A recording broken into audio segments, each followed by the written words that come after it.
Amir before on the dark web that will like kind of do a bit of a string search, but it'll This is cool. Let's podcast it. Yeah. let's do that All right. for the podcast. Okay, I'm ready. What's the plan, Tessa? Welcome back. CyberSpace. Empirical trading. Do you know what I mean? So like, they're like empirical trading.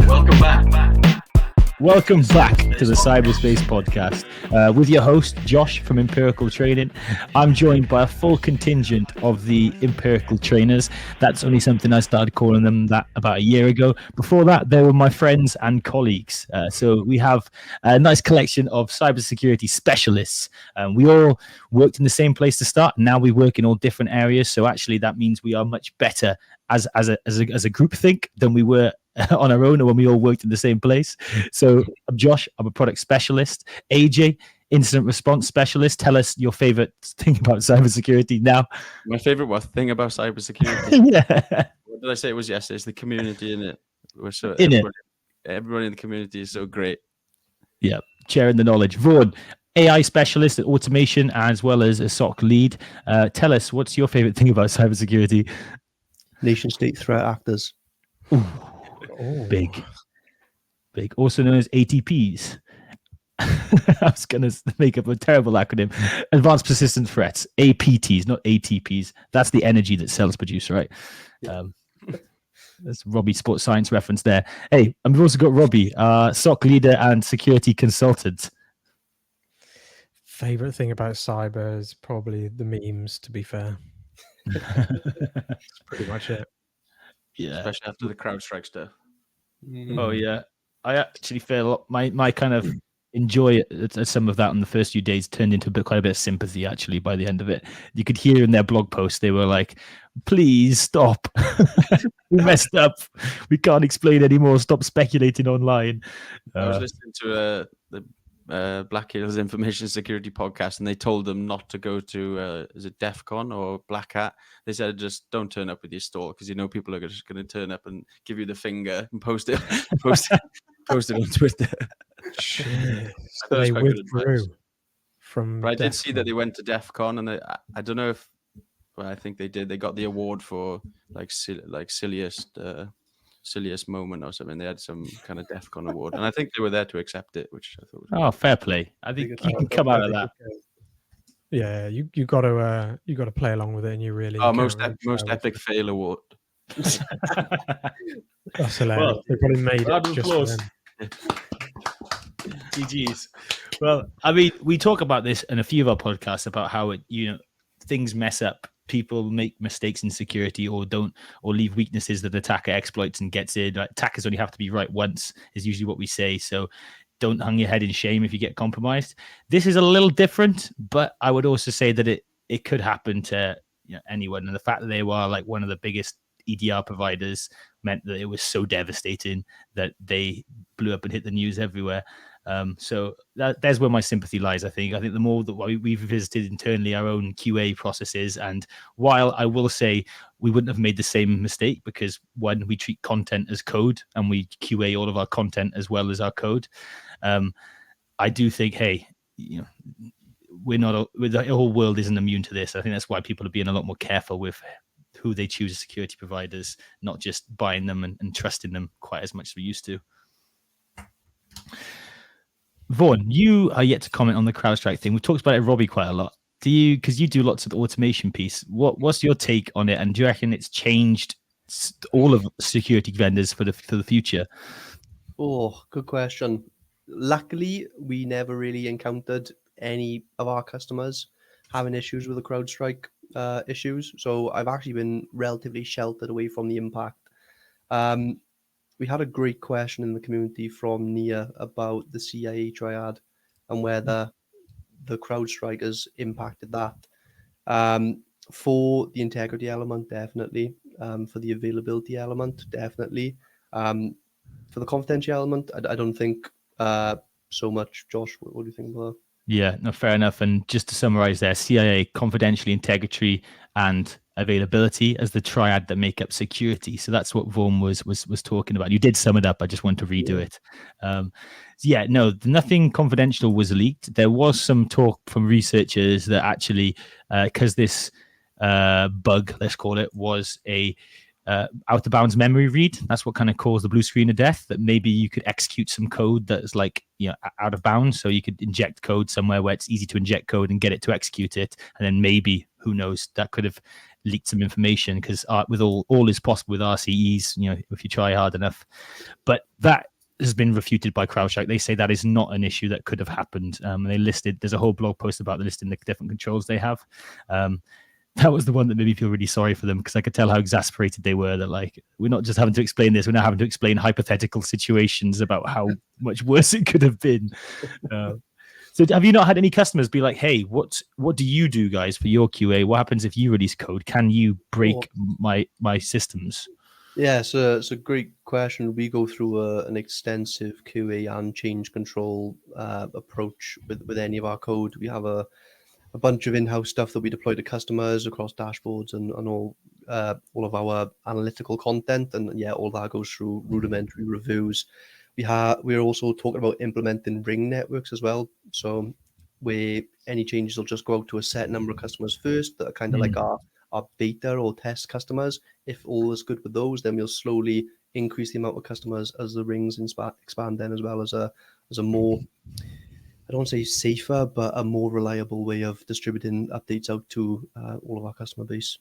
Yeah, limiting that blast radius. If it does go wrong, you can roll it back and only deal with a few pissed off customers. Sure. Rob, anything on CrowdStrike, or do you want to get on to the wedding? Because I know last time we spoke, you asked me about the wedding. I said, hey, let's wait for the groom to come and turn up. Yeah, I was just going to say, surely CrowdStrike would have had a staging environment, but it must have bypassed that somehow, or the change didn't affect something in that test environment, and then they pushed it out to production, and that's where the problems lay. But yeah, there's two things they've said in relation to that.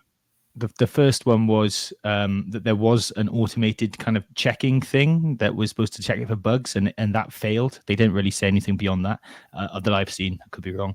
And the other piece was that it was a content update rather than an actual code update. So it was basically a new detection. I can't remember the exact use case, but it was basically to look for a certain new Windows technique. And they said to it, there are 21 values, then it only gave them 20. So when it was looking for the 21st, it couldn't find it and just spun out, essentially. So they were saying, hey, we didn't test it in the same way because it was just content, which that was my comment earlier about content is code. You can't really do that these days when you've got kernel level access. But that's what they would say, I would think. I think there's going to be a lot of companies out there that will sacrifice all of the really high-end detection capabilities that come with CrowdStrike Falcon to then go with more of a boutique EDR tool to employ that security by obscurity. Hang about with the low-level guys, the smaller companies that maybe either won't get targeted for hacks or that won't have such a wide scale impact on everybody else. But we don't really know. Speculating. Yeah. I think you're on something there about there's been the movement towards tool consolidation or vendor consolidation, because there's so many cybersecurity companies that pop up and then disappear within 3 years because they create a great solution for a new problem and then they disappear into obscurity / nobody can be bothered to log into 20 different things and get value from them. That's like a security analyst nightmare. We're already strapped for resource and time as it is. So, but I think this is maybe a step back in that okay, yes, that's still the destination I see, having tools that talk to each other and meaningful integrations between them and, single pane of glass, air quotes. But I think people are going to be less open to vendor lock-in. They're going to, hey, I'm happy to use your stuff, but if in the future I want to change to another EDR vendor, I need to know that that's possible. I don't have to rip everything out and start from scratch, because I think that's where some of the companies like CrowdStrike and Microsoft are maybe like, hey, just buy our stuff. We've got everything you could ever need.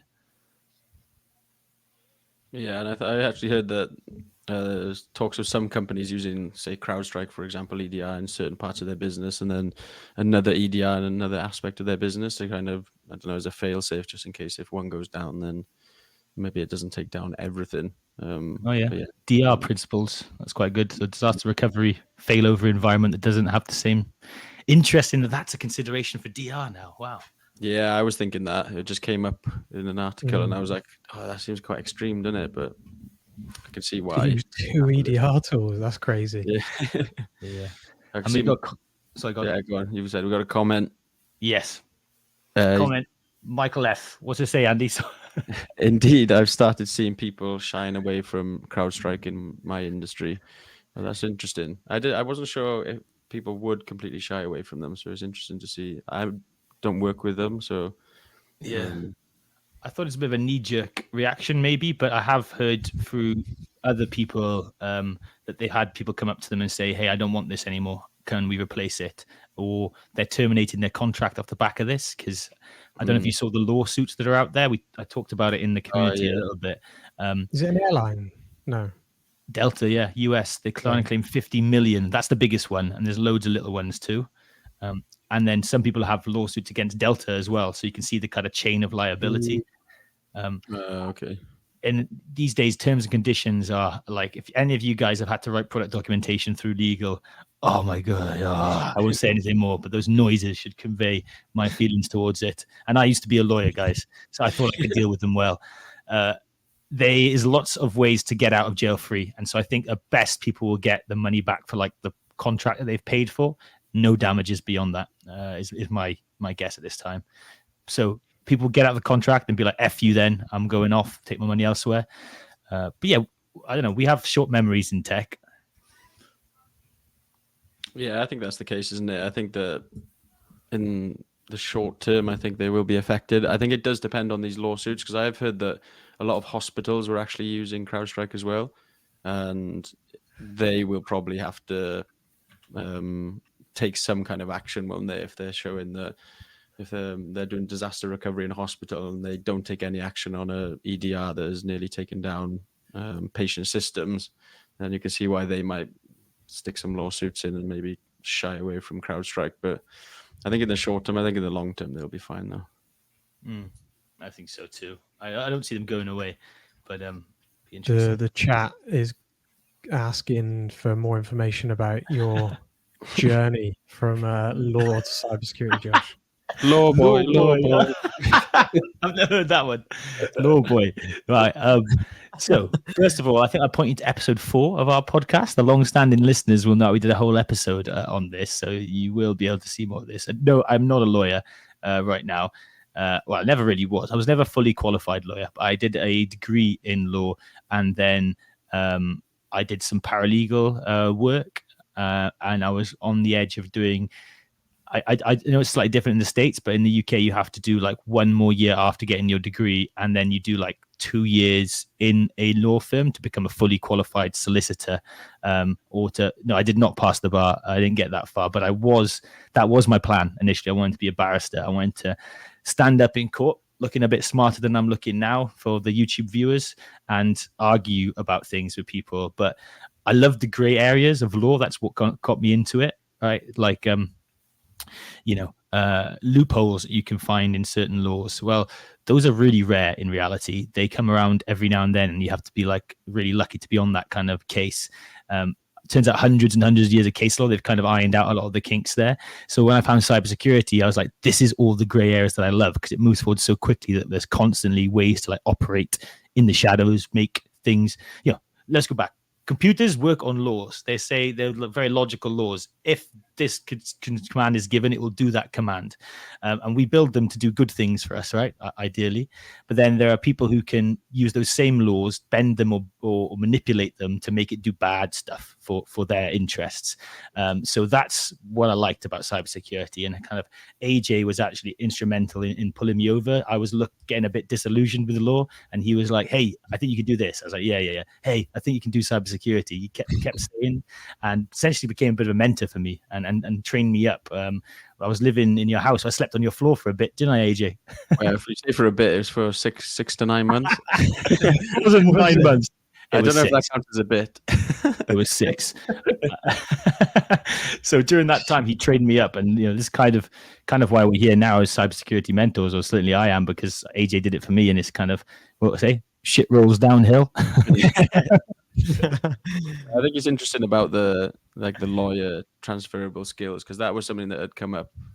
It actually come up in conversation before. I'd spoken to Josh, and there was a few different industries that people seem to be coming from, and lawyers and kind of solicitors was one. And it's just the ability to look through large amounts of information and make quick decisions on it, which effectively you do in cybersecurity, and you're looking through a lot of logs instead of a lot of case law. So it made sense. Just needed a direction. I think that's what a lot of people need, is just direction.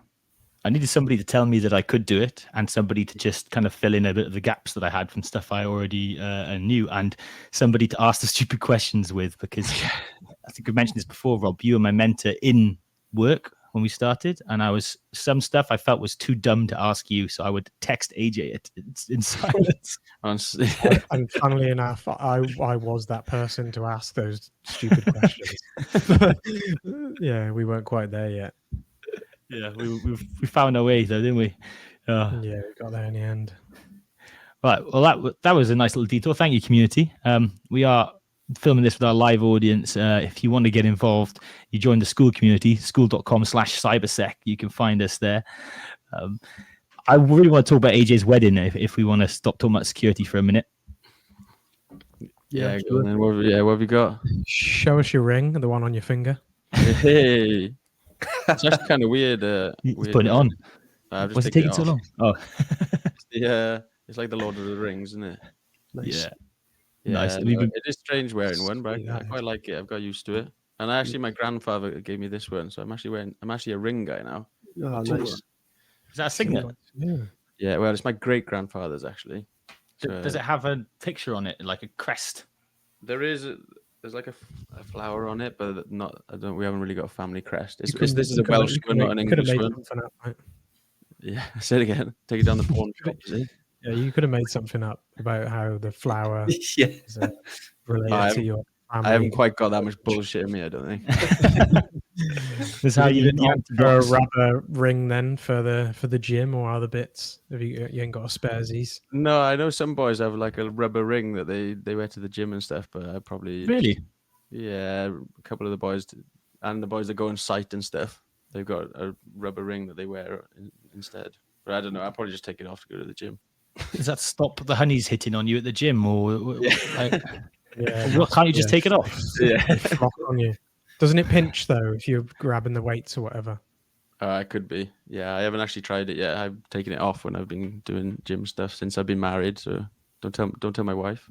No, I couldn't have gone any better. It was an amazing day. Talk us through the day. Did you cry or what? Yeah, I cried a few times, to be fair, especially during the speeches when Nia's father was saying he had some really kind stuff to say about me, and yeah, that touched me, to be fair. And when I first saw Nia walking down the aisle, that was really special as well. How pissed were you? How drunk? I actually wasn't too bad. I actually wasn't too bad. I'm quite good at pacing. Well, Vaughan was there. He turned up in the night, so you can. Almost sober. Yeah, I was there. AJ was in good spirits, not on the floor. Well, at least the time I left, he wasn't on the floor at that point.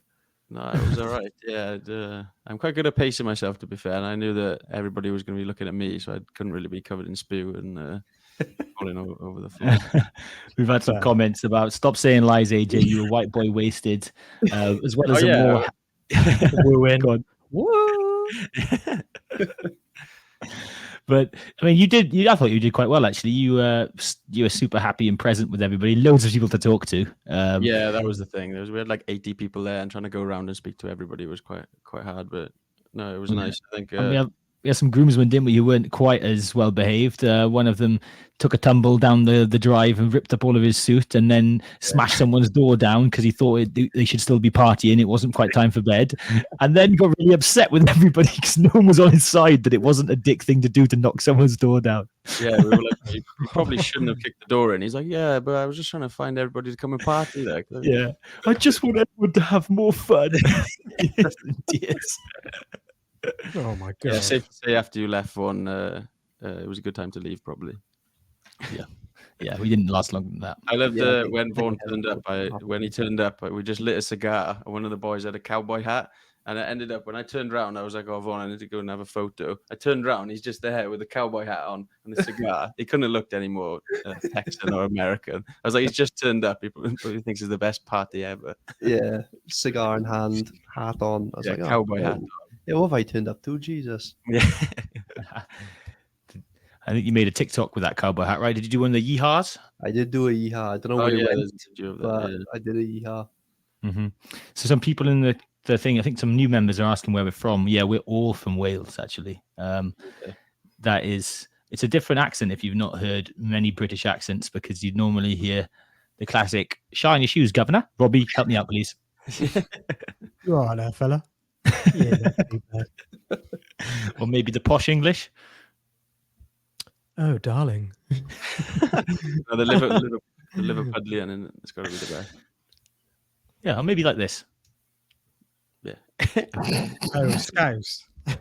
Yeah. Why does Nesquik cereal taste so chocolatey? That's the best.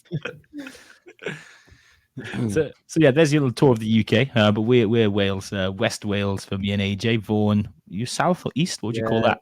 Yeah, I say south, just underneath the Brecon Beacons. Mid And Rob, you're- Wales. for me. yeah, nice. Yeah, right on the border. Dens, don't you have a Manchester accent? One of the comments is saying the Manc accent kills him. I swear he does. Starts laughing. Oh, it's Robbie's Manc accent that kills him. 0161. Money on the map. That's all I know. The man sounded like Jamie Carragher. Manny. Excellent. Well, it was a lovely day to celebrate AJ's wedding, really was, and it was actually the first time Vaughan and AJ had ever met in person, It was. which is Yeah, crazy, eh?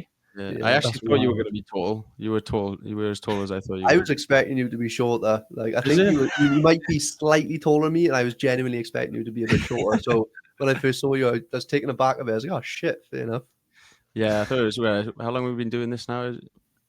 18 months now, is it? Yeah, 18 18 years. months It was kind of since, because you obviously everybody has met at some point, but through each other. But yeah, we Yeah. hadn't met in person, which I thought was quite funny. Yeah, because we all worked at the same company, but at different periods of time. So I knew Josh from working at the company. I knew Robbie from afterwards, but AJ had already left by the time that I had started at said company. So yeah, a year and a half working together with Empirical. It was the first time we met in person. It had to take me to get married before we could actually meet up in person. Wait, can I just point out, Robbie was invited, guys. He just was Yeah, busy. he was. That was Yeah, I was busy. It was a late call up. I was busy. yeah, wasn't that was my fault. That was we were trying to organize numbers, and then yeah, it was right. It was like 2 weeks before. I could imagine that a lot of people have got plans. So But not Vaughan, eh? Yeah. We'll have to get together soon anyway. Yeah, definitely. Yeah. In-person pod, guys. Let's get married next time. Don't look at me, bro. Read about weddings only. Yeah, in-person pod. That could be a good one. Yeah, we'll definitely get that going at some point. All right, gents. Any other? Probably should end on a security tone. Otherwise, I reckon we've done pretty good bit of discussion for today so far. But I will say we got the video sent over from the wedding, and the guy who recorded it posted it straight onto Instagram without telling us. Where does that come across in our data privacy laws, Josh? Ooh, well, interesting. The person who takes the video owns the copyright of it. So we Thing can do number what he one. likes.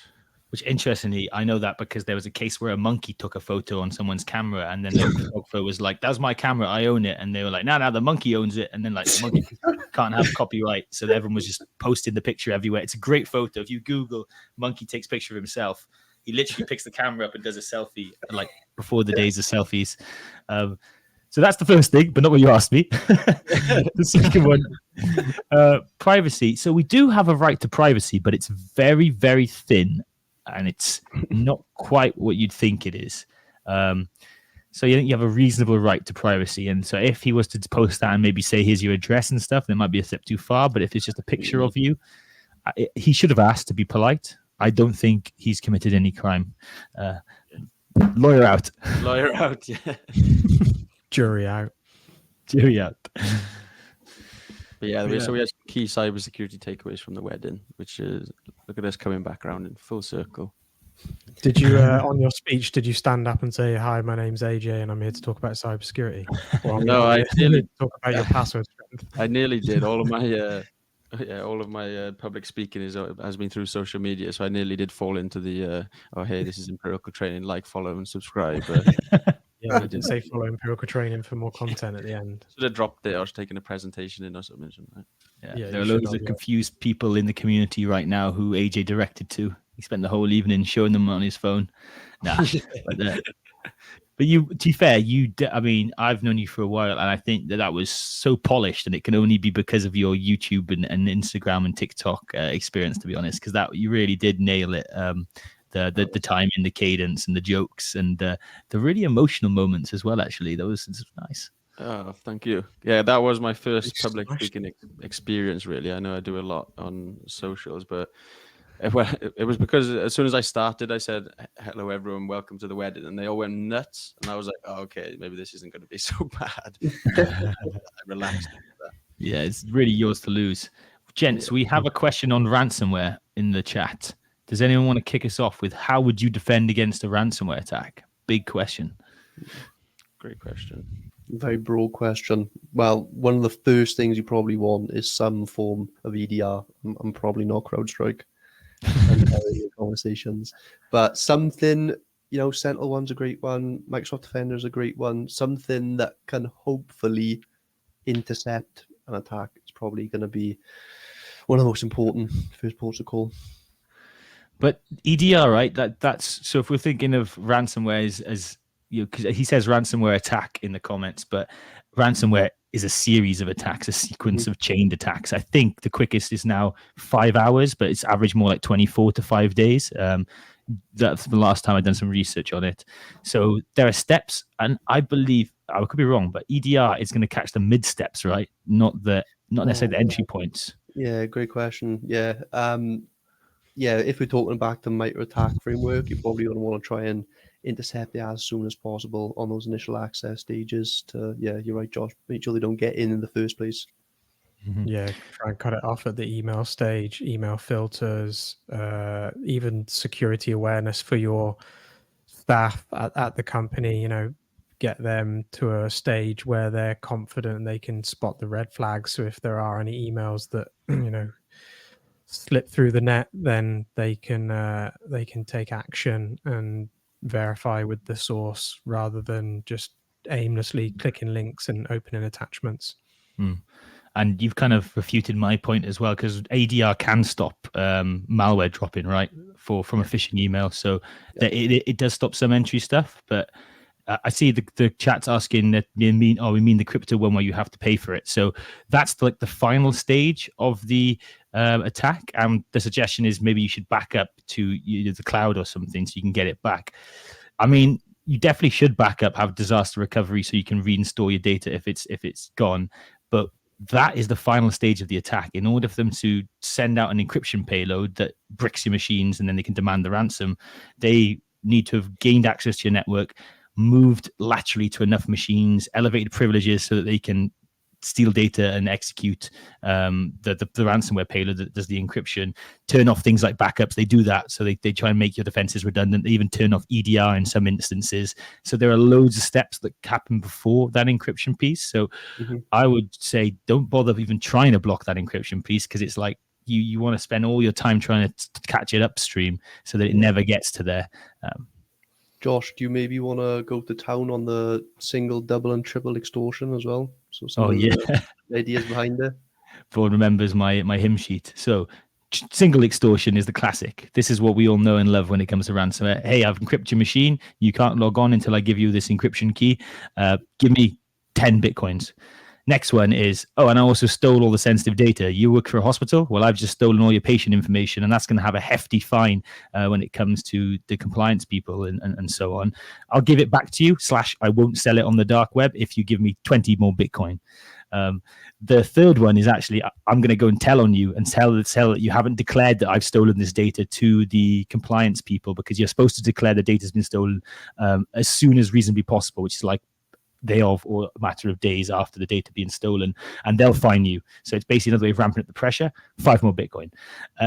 Final one is the fourth one, which I think is a bit of a piss take. I think again, if they're stretching this a little bit, is DDoSing you. So while you're trying to put everything back together, download your backups from wherever you put them or re-image your machines, etc. They're just going to spam you with requests from over the internet, so that you're like, oh, make it stop. 100 more Bitcoin. Isn't the fifth one you pay them all of the Bitcoin and they still do all of the things that they said that they weren't going to do? Yeah, just paying is no way guaranteeing that they're actually going to stop, right? They're trolling. They're going to release all of the data. They're going to tell the compliance regulators. Yeah, like the general consensus from government agencies now is to not pay the fine, because there's so many occasions, Rob, exactly what you're saying. Like, people pay the money and they don't do what they said they're going to do. So people and government agencies are actually advising against it now. What? There's no honor amongst thieves? Can you believe it? In fact, they know, it's even if it's a different group, they know you're going to pay. You're likely to pay. And I just Googled it because I saw this the other day. 78% of orgs who paid a ransom get hit by a second ransomware attack, often by the same threat actor. No way. Savage, that is. I'm pretty sure as well there was a ransomware payout the other day. I can't remember where it was, and it was the highest recorded one ever. Yeah, I saw the number off the top of their head. I want to say 75 million. Yeah, I think it was around 75 million. Someone paid a ransomware actor. I'm not sure of the outcome, whether they actually give the data back. Whoa. 40, sorry. Oh, really? That's still a lot of money, though. I Googled it. I'm looking at one by here, 2nd of August. The Kaseya ransomware attack made waves as hackers demanded a historic 70 million ransom. Or maybe they didn't actually pay it. Oh, they asked for that and they paid 40. Yeah, maybe that's it. And 2023, the total payments hit 1.1 billion. So that's a lot of orgs. It's American billion, though. Large market. If you're taking that as an industry where you're making money, that's a lot of money. Like manufacturing or what have you. And chat, like this ransomware concept, that is a big concept to understand, that attack sequence thing and the different stages for it.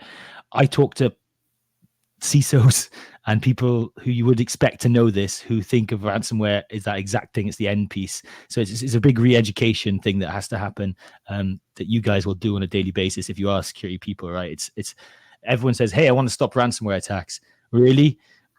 What you want to say to them is, no, you want to stop attacks that lead to ransomware. You know, it's just that reframing how they think of things, and they'll go, oh yeah, that's what I meant. But yeah, these are just the little nuances that help you then put the right defenses in place. Let's wrap it up there. We've hit the time for the Q&A and for the podcast. This has been a really fun one, and I think that's because, one, we got made fun of Vijay for his wedding. That was great. But also the chat has been flying. So thank you so much, everyone who's attended today and had some questions and comments. It really has made this, because we didn't have a huge amount prepared, as you can imagine.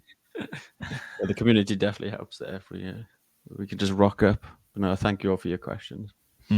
Yeah, thank you so much. So for the community, this is our free community. Anyone can join this. It's school.com, school with a K, /cybersec, or you can just type in empirical training and school, the K, the cool way, right? That's why it's called that. But you can also, we do this every week for our gold members as well. So if you are interested in kind of getting your first cybersecurity job, that's where we can really offer more of intense 1-to-1 or 4-to-1 in some instances, mentoring to try and help people get their first role. And we have a few people really exciting right now who are going through job interviews that we're kind of supporting with. So hopefully we'll have some great news to share with everyone in the future. But yeah, thank you, everybody else. Anybody else? Any final thoughts before we play the outro? When's the next empirical wedding then? Next question. He's got twice as many cats as I do. I think that means he's closer. Well, that means less likely, doesn't it? Oh, does it? Vaughan, I don't know. You got a dog. That's even more of a commitment. Yeah, she's pressuring me, boys. Stay away from me. Jesus Christ. Well, I think we'll call that one then. That, my friends, is a I think that might be it. Wrap. It's a wrap. cyberspace.